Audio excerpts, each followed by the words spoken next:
I gotta ask the question: what did Guess Who's Coming to Dinner get right that other movies are between black and white couples don't get right? What make it stand out so much? When Sidney Poitier did that groundbreaking movie with Katharine Hepburn and Spencer Tracy, that was like a big movie in '67.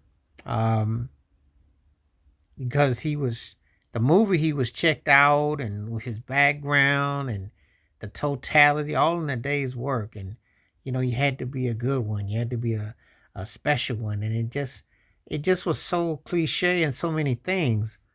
But most films that have dealt with that, they're it's still a touchy subject because people still play on the oh and the wow and all that.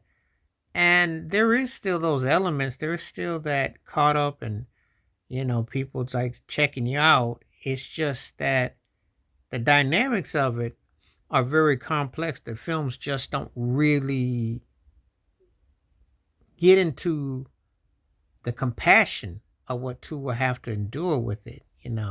Uh, I know I remember Spike Lee's Jungle Fever, and it only went so far, but it didn't really go into there was a lot of area that it missed. That's what made it a pretty flaw.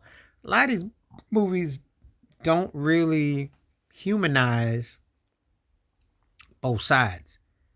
You know, it's an anger, you get a reaction, but you don't get the totality of both sides and why, and you know, and it's like you don't really get the history lesson of it to be compassionate about. I think that's one of the reasons why I Guess Who's Coming to Dinner has been like the blueprint for interracial romances on the big screen.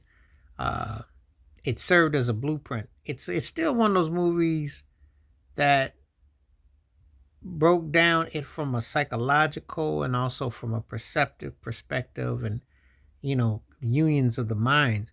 A lot of these films that deal with it tend to be kind of either silly or they just over the top or extreme. There's nothing extreme about the racist reaction. There's nothing extreme about you being cut off from your family's loom and heirs, etc., etc. So it's a whole different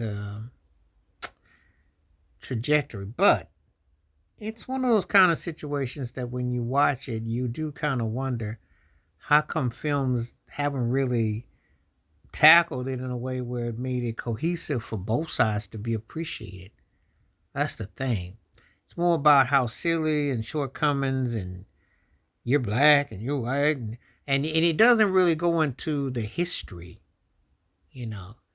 There's no one in there that says that this is what you'll have to endure, the ignorance, the hostility, the negativity. It's just kind of like raw. So when I watch a lot of films that has black and white, in terms of relationships in the films, they don't really go and expound. And I think that's something that is a lost art with that. I think that that's the thing that the filmmakers have missed out on. They either take the machismo or they take the forbidden fruit, but they don't go into the details of what making the two human beings not only connected together spiritually, psychologically, but what they've had to endure from their respective backgrounds. And I think that is a loss that no director has really come along with since there was a Guess Who's Coming to Dinner. And that could have been done in a modern way, but it's been lacked. Let me know what you think. Have you seen a movie that has rival Guess Who's Coming to Dinner when we talk about black and white and relationships on the big screen? Do you think that set the standards? Do you think that needs to still that film hasn't come out yet? Or you think you're all right with it? Let me know when you come down on the comment section. Please like, subscribe, work on thoughts, comments, and I do respond. Thank you. Wash your hands. Keep your mind clear. Watch out for another. Share it if you like. Stay safe. Stay blessed. Stay woke. Stay free. I'm on one time. Peace.